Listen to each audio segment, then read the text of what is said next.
안녕하세요. 저는 특허법인 IPS의 신재욱 변리사라고 합니다. 이번 영상을 통해 치매의 판단 방법 및 특허 침해의 의미라는 주제로 특허 이야기를 해볼까 합니다. 이야기를 시작하기 전에 먼저 여러분들께 질문을 하나 드려보고 싶어요. 다음의 세 가지 경우 중 어떠한 경우에 특허 침해가 판단될 수 있을까요?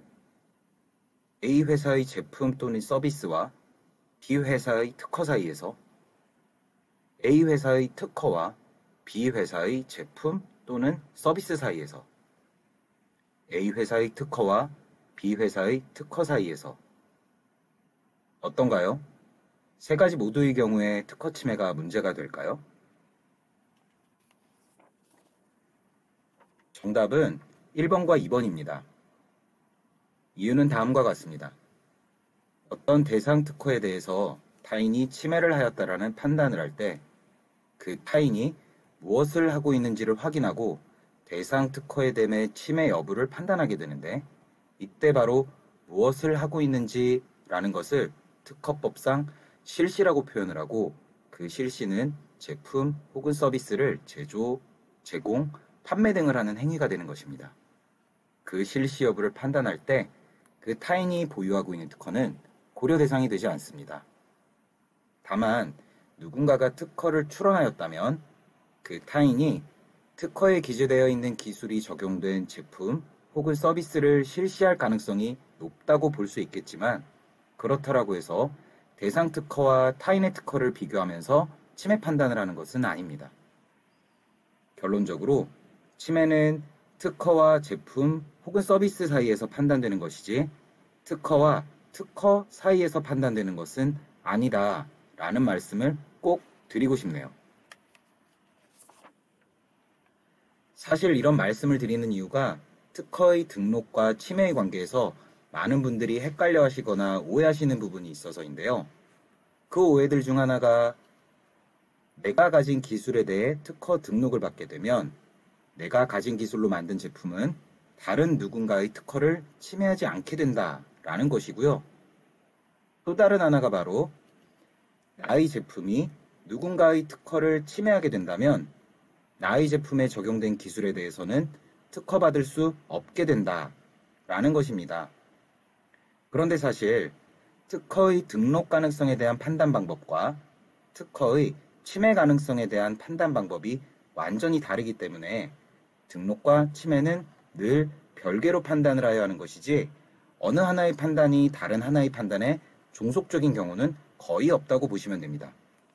간단한 예를 보여드릴게요. 두 개의 전자회사가 있다고 가정을 해보겠습니다. 하나는 S전자이고 다른 하나는 L전자입니다.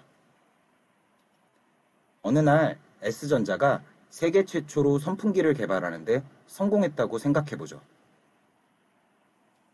그렇다면 S전자는 이 선풍기에 대해서 특허를 등록받을 수 있는가요? 네, 물론입니다. S전자가 세계 최초로 선풍기를 개발하였기 때문에 S전자는 선풍기에 관련된 기술들에 대해 출원을 하여 등록을 받을 수 있게 되겠죠. 그런데 얼마 뒤 S전자의 선풍기를 잘 분석한 후 L전자가 선풍기의 불편한 점을 알아내고 그 불편함을 해결하기 위해 좌우로 머리가 회전하는 선풍기를 개발하였습니다. 자, 그럼 L전자가 회전하는 선풍기를 팔게 되면 S전자의 선풍기 기술에 대한 특허에 대해서 침해를 하게 될까요? 네, 회전하는 선풍기도 선풍기이기 때문에 L전자가 회전하는 선풍기를 제조하고 판매하는 행위는 S전자의 특허를 침해하게 될 가능성이 매우 높습니다. L전자의 회전하는 선풍기가 S전자의 특허를 침해하고 있기 때문에 L전자는 회전하는 선풍기에 대해 특허 등록을 받을 수 없게 되는 것일까요? 머리가 회전하는 선풍기의 등록 여부는 선행 기술들에 의해서 판단될 문제이지만, 선풍기의 날개가 회전하면서도 동시에 머리가 좌우로 회전하는 것이 선풍기의 기술 분야에서 쉽고 당연한 기술이 아니라면 머리가 회전하는 선풍기에 대한 기술도 등록을 받을 수 있게 됩니다. 즉, 회전하는 선풍기에 대한 L전자의 기술은 등록받을 수 있는 기술이지만 동시에 회전하는 선풍기도 선풍기이기 때문에 S전자의 선풍기 특허에 대해서 침해할 수 있다는 사실을 여러분들께서 꼭 명심하셨으면 좋겠습니다. 그럼 등록과 침해에 대한 오해에 대해 정리를 해보겠습니다. 내가 가진 기술에 대해 특허 등록을 받아도 내가 가진 기술로 만든 제품은 다른 누군가의 특허를 침해할 수 있게 되고요. 나의 제품이 누군가의 특허를 침해하고 있어도 나의 제품에 적용된 기술에 대해서 특허받을 수 있게 되는 경우가 있습니다. 그럼 지금부터는 침해의 판단 방법에 대해서 설명드릴 텐데요. 참고로 등록의 판단 방법에 대해서는 이번 영상에서 다루지 않고요. 등록의 판단 방법에 대해 설명하는 다른 영상이 있으니 아직 못 보신 분들이 있다면 등록의 의미에 관한 다른 영상도 한번 꼭 보셨으면 좋겠습니다. 본격적으로 침해를 과연 어떻게 판단할 것인가에 대해서 말씀드리겠습니다. 침해하였는지를 판단하기 위한 법률적 요건들은 화면에서 보시는 것처럼 다양합니다. 그중 제가 오늘 여러분들께 꼭 설명드리고자 하는 것은 바로 구성요소 완비의 법칙이라는 것입니다. 이 법리는 누군가가 실시하고 있는 제품 혹은 서비스가 대상 특허의 권리 범위 안에 포함되는지 여부를 판단하는 원칙으로 대부분의 국가에서 침해를 판단함에 있어서 사용하고 있는 법칙이라고 생각하시면 됩니다. 이 법칙을 적용하는 방법은 의외로 간단합니다. 바로 청구항에 있는 모든 구성이 대상 제품 혹은 서비스에 모두 존재하고 있다면 그 대상 제품 혹은 서비스는 청구항의 권리 범위 이내에 있다라고 판단한다라는 것입니다. 간단하죠? 청구항의 구성이 제품에 모두 있는지 없는지를 판단한다라는 원칙이죠. 그렇기 때문에 이 원칙을 구성요소 완비의 법칙, 영어로는 All Element Rule이라고 부릅니다. 간단하게 예시를 통해서 정리를 해볼까요? 만약에 청구항에 A, B, 그리고 C가 기재되어 있고 대상 제품에 A, B, C가 모두 포함되어 있다면 그 대상 제품은 청구항의 권리 범위에 속합니다. 즉, 대상 제품은 청구항에 기재된 특허를 침해합니다. 다른 예시적 제품에 대해 전술한 청구항에 대한 침해 여부를 판단해 보시죠. 대상 제품에 A와 B는 있지만 C는 포함되어 있지 않다면 어떨까요? 이 제품은 침해인가요? 네, 맞습니다. 그 대상 제품은 청구항의 구성 요소 C를 포함하고 있지 않기 때문에 청구항의 권리 범위에 속하지 않습니다. 즉, 그 제품은 청구항에 기재된 특허권을 침해하지 않는다라고 판단하게 되는 것이죠. 또 다른 예로 만약 대상 제품에 A, B, C와 더불어 D도 포함되어 있다면 어떨까요? 네, 맞습니다. 청구항에 기재된 A, B, C가 모두 제품에 포함되어 있기 때문에 D가 포함되어 있는지 여부와 상관없이 그 제품은 청구항에 기재된 특허의 권리 범위에 속하게 됩니다. 즉, 대상 제품은 청구항에 기재된 특허를 침해합니다. 어떤가요? 정말 매우 간단하죠? 그럼 이제 예시적인 청구항과 제품을 비교하면서 실습을 한번 해볼까요? 화면에 보시는 청구항은 의자에 관련된 청구항으로 실제 등록된 청구항은 아니고 설명을 위해서 예시적으로 작성된 청구항입니다. 이 청구항과 오른쪽에 있는 의자를 비교하면서 침해인지 여부를 판단해 보기로 하죠. 먼저 청구항의 구성 요소를 한번 살펴볼게요. 첫 번째 구성으로 사각형의 나무로 된 밑판이 있네요. 그럼 한번 제품을 살펴볼까요? 이 의자에는 나무로 된 사각형 밑판이 있네요. 청구항의 첫 번째 구성 요소는 이 의자에 포함되어 있습니다. 그럼 두 번째 구성으로 넘어가 볼까요? 두 번째 구성으로 청구항은 밑판을 떠받치는 4개의 다리를 기재하고 있네요. 제품을 살펴볼까요?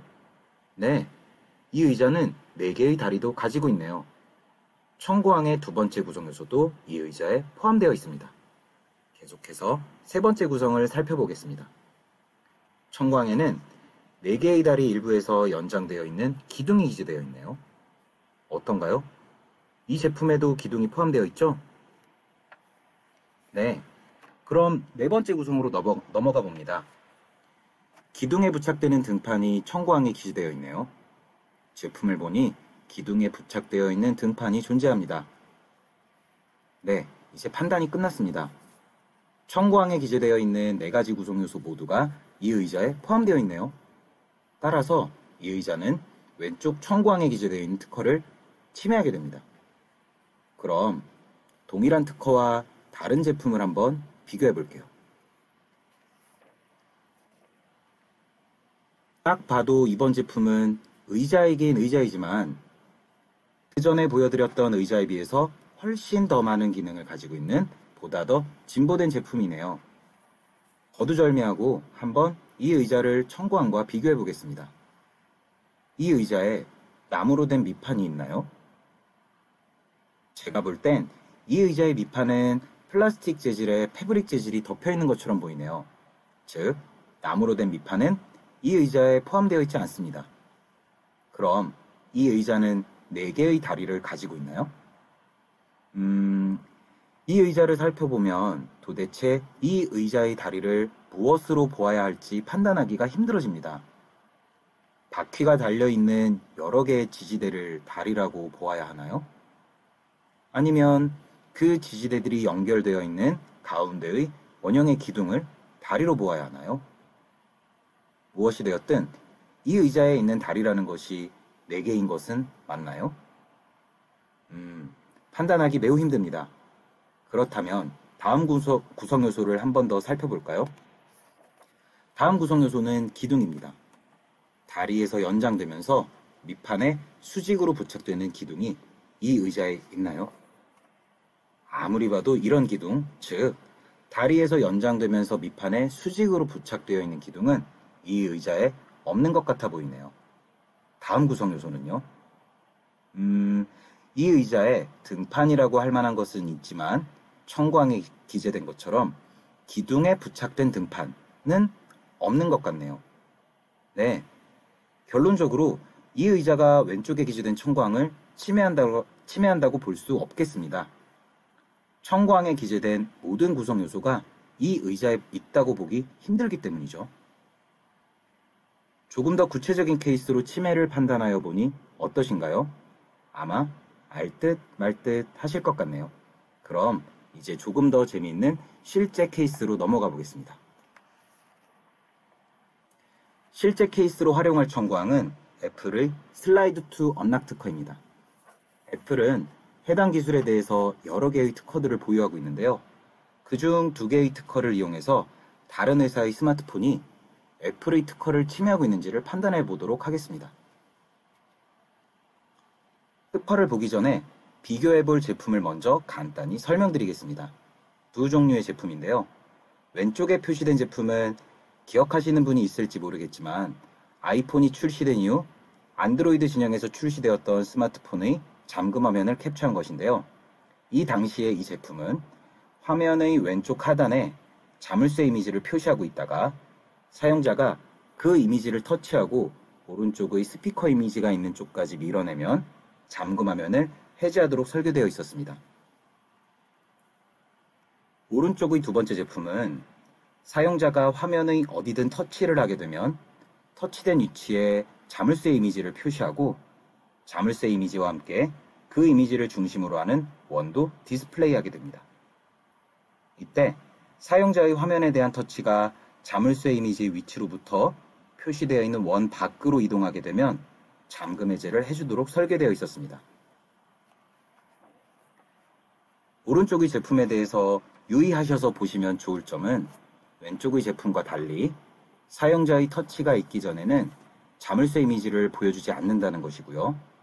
또한 자물쇠 이미지가 표시된 이후 자물쇠 이미지의 위치가 변경되지 않는다는 것이며 사용자의 터치가 자물쇠의 위치로부터 원 밖 어디로든 이동하면 되지 이동하여야 하는 방향이나 위치가 지정되어 있는 것은 아닙니다. 그럼 이제 본격적으로 애플의 특허와 제품을 비교해 보도록 하겠습니다. 먼저 첫 번째 특허와 첫 번째 제품입니다. 청구항을 살펴보시죠. 이 특허는 터치 디스플레이를 가지는 전자기기를 제어하는 방법이라고 이야기하고 있네요.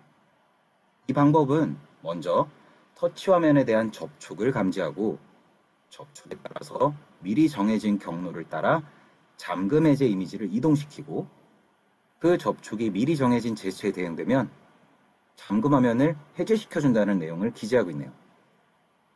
그럼 청구항과 제품을 한번 비교해 볼까요?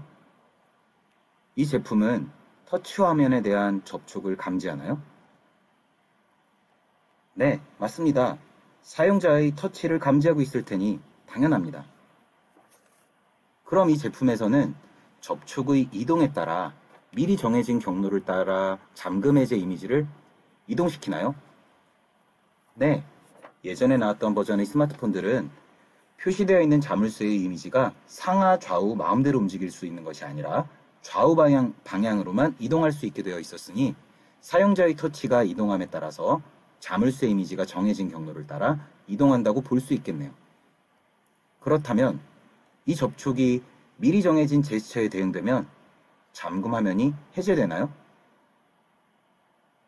네, 이미 말씀드린 것처럼 자물쇠 이미지를 화면의 하단 아래쪽까지 이동시키면 잠금 화면이 해제되도록 설계되어 있었습니다. 그럼 이 제품은 애플의 특허를 침해하고 있나요? 네, 맞습니다. 이 제품은 아마 애플 특허의 모든 구성을 다 포함하고 있다고 볼 수 있으니 애플의 특허에 대해 침해를 구성하고 있다고 볼 수 있겠네요. 그럼 애플의 다른 특허도 한번 살펴볼까요? 애플의 두 번째 특허에 있는 청구항을 살펴보시죠. 첫 번째 특허와 비슷한 듯하지만 다르다는 것을 알 수 있는데요. 이 청구항은 잠금 이미지의 위치에 터치가 감지된 후 그 터치가 계속하여 유지된 상태에서 이동한다면 그 터치의 이동에 따라 이미지를 이동시키고 그 이동에 따라 이미지가 원래 있던 곳으로부터 잠금 해제 영역까지 도달하게 된다면 잠금 해제를 한다고 기재하고 있군요. 그럼 제품을 한번 살펴볼까요? 설명드렸듯이 이 제품의 경우 자물쇠 이미지의 위치에 터치가 된 후 그 이미지를 계속하여 터치하고 있는 상태에서 터치가 오른쪽으로 이동하면 자물쇠 이미지가 따라서 오른쪽으로 이동하게 되며 자물쇠 이미지가 오른쪽 끝에 도달하면 잠금 해제가 됩니다. 그럼 이 제품은 애플의 특허를 침해하고 있나요? 네, 여러분 생각이 맞습니다. 이 제품은 애플 특허의 모든 구성을 다 포함하고 있다고 보여지니 애플의 두 번째 특허의 청구항도 침해하고 있는 것으로 보이네요. 그럼 이제 다른 제품과 위에서 본 두 개의 특허를 한번 비교해 볼까요? 첫 번째 특허와 두 번째 제품의 비교입니다. 청구항은 이미 설명을 드렸으니 바로 제품과 비교를 한번 해보시죠. 이 제품에서 사용자는 미리 정해져 있는 경로를 따라서 터치를 이동시켜야 하나요? 아닙니다. 설명드렸듯이 사용자는 최초 터치된 위치에서부터 일정 거리 밖, 즉 표시되고 있는 원의 밖으로 터치를 이동시키면 됩니다. 그렇다면 이 제품에서 사용자의 터치에 따라서 이미지가 이동되나요? 이것도 아닙니다. 이 제품에서는 자물쇠의 이미지가 최초 터치된 위치에 표시되기만 할 뿐 터치를 따라서 이동하지는 않습니다. 그렇다면 어떤가요? 구성요소 완비의 법칙에 따르면 이 제품은 애플의 특허를 침해하고 있는가요? 네, 여러분 생각이 맞습니다. 이 제품은 애플의 첫 번째 특허를 침해한다라고 볼 수 없겠네요. 그럼 두 번째 특허와 두 번째 제품을 비교해 볼까요? 이 특허에 의하면 잠금 해제 이미지에 대응되는 위치에 터치가 되는지를 감지해야 하는데 어떤가요? 이 제품에도 이러한 기능이 포함되어 있나요? 설명드렸듯이 이 제품에서는 또는 자물쇠 이미지가 표시되지 않고요. 터치된 이후에 그 터치된 위치에 자물쇠 이미지를 표시합니다. 사용자의 터치가 있기 전에는 자물쇠 이미지를 표시하고 있지도 않으니 자물쇠 이미지의 위치에 사용자의 터치가 있었는지 여부를 판단하는 것은 불가능하겠죠. 그렇기 때문에 이 제품은 이미지에 대응되는 위치에 터치가 되는지를 감지한다고 하는 구성 요소를 포함하고 있다고 볼 수 없겠네요. 청광을 더 살펴볼까요? 사용자의 터치가 이동함에 따라서 이미지를 계속하여 이동시킨다고 기재되어 있는데요. 이 제품에서는 자물쇠가 터치와 함께 이동하지는 않는다라고 하였죠. 즉, 사용자의 터치의 이동에 따라 이미지를 이동시킨다라는 구성도 이 제품에는 포함되어 있지 않다라고 보여지네요. 어떤가요? 이 제품은 애플의 두 번째 특허를 침해하고 있나요? 네, 저는 이 제품은 애플의 두 번째 특허도 침해하지 않는다라고 생각합니다. 청광의 침해 판단에 관한 간단한 실습은 여기까지입니다. 침해 판단이 그렇게 간단하지만은 않지만 케이스를 통해서 침해 여부를 판단하는 원리에 대해서는 조금 더 이해하실 수 있게 되지 않았을까 싶습니다. 지금까지 침해란 무엇이며 침해를 판단하는 구체적인 방법에 대해서 설명을 드렸는데요. 이제 특허 침해가 발생한 경우 어떤 일이 생기게 되는지에 대해서 조금 더 이야기해 볼까 합니다. 조금 더 구체적으로 특허 침해가 발생하면 나에게 혹은 타인에게 어떠한 일이 생기는가에 대해서 이야기해 보고자 합니다. 먼저 내가 타인의 특허를 침해하면 어떤 일이 발생할까요? 내가 타인의 특허를 침해한다면 나는 더 이상 나의 제품 혹은 서비스를 실시할 수 없게 되고, 만약 침해로 인하여 타인에게 손해가 발생하게 된다면 나는 타인에게 손해배상 책임을 져야 합니다. 특허권에 인정되는 독점권에 의해 발생하는 일이죠.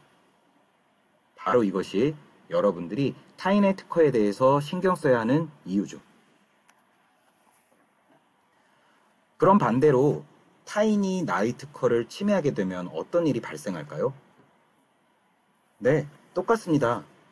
나는 타인의 제품 혹은 서비스의 실시를 금지시킬 수 있고, 타인의 특허 침해로 인해 나에게 손해가 발생하게 되면 나는 타인에게 손해배상 책임을 물을 수 있게 되죠. 바로 이것이 여러분들이 특허를 확보하여야 하는 이유입니다.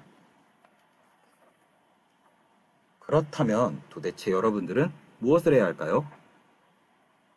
여러분들이 비즈니스를 안정적으로 영위하기 위해 짚어야 하는 것들은 무엇이 있을까요? 바로 앞에서 살펴보았던 두 가지 이유에서 답을 찾을 수 있습니다. 첫 번째로 짚어야 할 것은 내가 실시하고자 하는 제품 또는 서비스가 타인의 특허를 침해하는지 여부를 체크하는 것, 즉 FTO를 체크하는 것이고요. 두 번째로 짚어야 할 것은 내 등록 특허가 타인의 실시를 막을 수 있는 힘을 가지고 있는지를 체크하는 것, 즉 등록 특허 권리 범위의 적절성을 체크하는 것입니다. 열심히 제품 개발을 하고 났더니 특허 침해 문제 때문에 판매도 할 수 없다면 정말 너무 속상한 일이 될 것이고, 열심히 특허를 등록받아 놨는데 타인의 모방품에 침해를 주장할 수 없게 된다면 그것 또한 너무 속상한 일이 될 것이기 때문에 이 두 가지를 체크해야 하는 것은 어쩌면 너무 당연한 일일지도 모르겠습니다. 이 두 가지를 위한 보다 세밀하게 신경 써야 할 일들은 다음과 같습니다. FTO 체크를 위해서는 해당 분야의 경쟁자들의 특허를 면밀히 검토하여 리스크의 존부 여부에 대해서 확인해야 하며, 나아가 일회성의 확인에 그치지 말고 주요 경쟁자들의 특허 활동에 대해서는 지속적이고 주기적인 모니터링이 되어야 합니다. 여러분들의 경쟁자들은 끊임없이 새로운 기술을 개발해 나갈 것이며, 그리고 그 개발된 기술을 보호하기 위해 계속하여 특허 등록을 위한 특허 활동을 진행할 것입니다. 그리고 여러분들의 제품도 현재의 제품에 멈추지 않고 더 좋은 제품을 만들어 나갈 것입니다. 서로 비교되어야 하는 타인의 특허와 나의 제품이 모두 변하고 있으니 한 번의 판단으로 모든 판단이 끝날 수 있는 것이 아니라는 것을 쉽게 알 수 있죠. 따라서 리스크에 대한 확인은 1회로 끝나서는 안 되고 지속적으로 모니터링 되어야 합니다.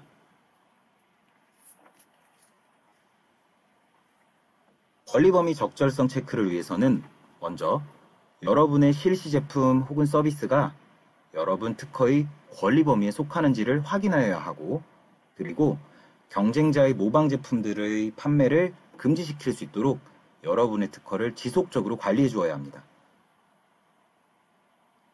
여러분의 특허의 권리 범위에 여러분의 제품이 포함되어 있는지를 확인해야 하는 이유는 다음과 같습니다. 만약 나의 특허의 권리 범위에 나의 실시 제품이 포함되지 않는다면 경쟁자가 나의 제품을 그대로 카피하여도 경쟁자의 제품에 특허 침해 주장을 할 수 없게 된다는 의미입니다. 실제로 스타트업의 경우 특허를 출원한 후 제품을 양산하는 과정에서 출원 시의 기술들이 다양한 형태로 변형되어 제품에 적용되는 경우가 많습니다. 특허 출원 시점과 특허가 등록되는 시점 사이에는 짧게는 6개월, 길게는 1년 이상의 시간이 걸리는 것을 고려해보면 출원 시의 청구항이 여러분의 실제 양산 제품을 보호하지 못하게 되는 일이 빈번하게 발생할 수 있는 일이라는 것을 여러분들도 쉽게 이해하실 수 있겠죠? 그러니 여러분들의 권리가 여러분의 제품을 정확하게 보호할 수 있는지는 반드시 확인하여야 하는 일입니다. 또한 특허가 한 번 등록된다고 해서 거기서 모든 특허 활동이 끝나는 것이 아닙니다. 만약 나의 특허가 관리되지 않고 처음 등록된 상태로 고정되어 있다면 어떤 일이 발생할 수 있을까요? 아마 이런 일이 생길 수 있지 않을까요? 상대방은 여러분의 핵심적인 기술을 도입하되 여러분의 특허를 회피할 수 있는 방법을 강구하게 될 것입니다. 여러분들이 FTO를 체크하고 타인의 특허를 회피하기 위해 노력하는 것과 똑같이 말이죠. 예를 들어 이전에 설명드렸던 의자 청구항의 예시에서 다리가 4개라고 기재되어 있는 것을 경쟁자가 확인하고 경쟁자는 4개의 다리 대신 3개 혹은 5개의 다리를 가지는 의자를 만들어서 판매하려 할 것입니다. 이것이 바로 나의 특허를 지속적으로 관리해야 하는 이유입니다. 바로 특허의 관리를 통해 나의 청구항을 변경할 수 있는 가능성, 즉 다리가 3개이거나 5개인 의자에 대한 권리도 확보할 수 있는 가능성을 열어두는 것이지요.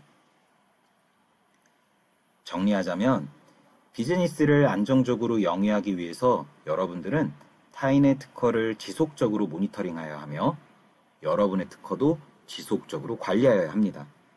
이것은 절대 간단한 일이 아닙니다.